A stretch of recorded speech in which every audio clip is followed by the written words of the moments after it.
शवों को खाकर जिंदा थे लोग। पहाड़ से टकरा गया था प्लेन।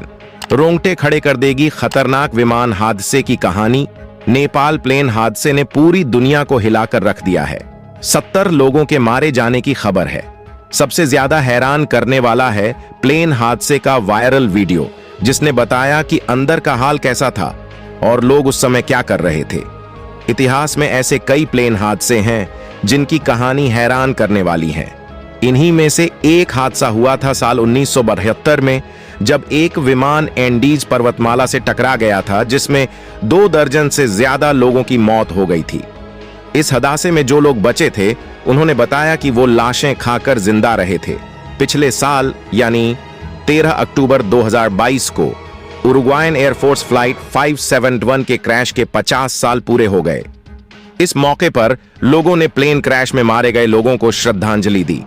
आज भी जब लोग उस दुर्भाग्यपूर्ण विमान की बात करते हैं या उसके बारे में पहली बार जानते हैं तो उनकी रूह कांप जाती है।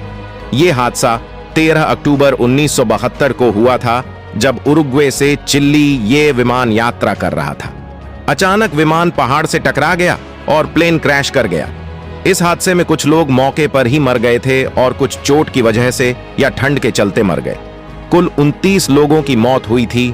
इंसानी लाश खाने पर मजबूर हुए थे लोग। उससे ज्यादा हैरानी की बात यह थी कि 16 लोगों की जान बच गई थी, पर उन्हें अपने आप को जिंदा रखने के लिए काफी कोशिश करनी पड़ी थी।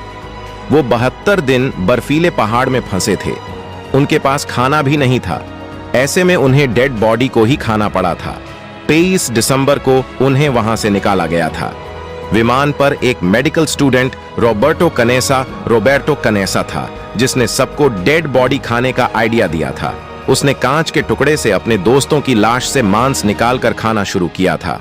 उसने इंडिपेंडेंट न्यूज को दिए इंटरव्यू में यह भी बताया था कि बचने के बाद उसने दोस्तों के परिवार को यह बात बता दी थी। रमोन सबेला नाम के एक बचे हुए व्यक्ति ने बताया कि शुरुआत में इंसानी मांस को खाना बहुत घिनौना लग रहा था, पर उन्हें धीरे धीरे आदत पड़ गई थी। उन लोगों ने एक दूसरे को यह इजाजत दे दी थी कि अगर वो मर गए तो दूसरा उनकी लाश को खा सकता है। उन्होंने बताया कि स्किन और फैट से उन्होंने खाना शुरू किया था, फिर अंग और दिमाग भी वो खा गए थे। दिन बाद बची थी जान।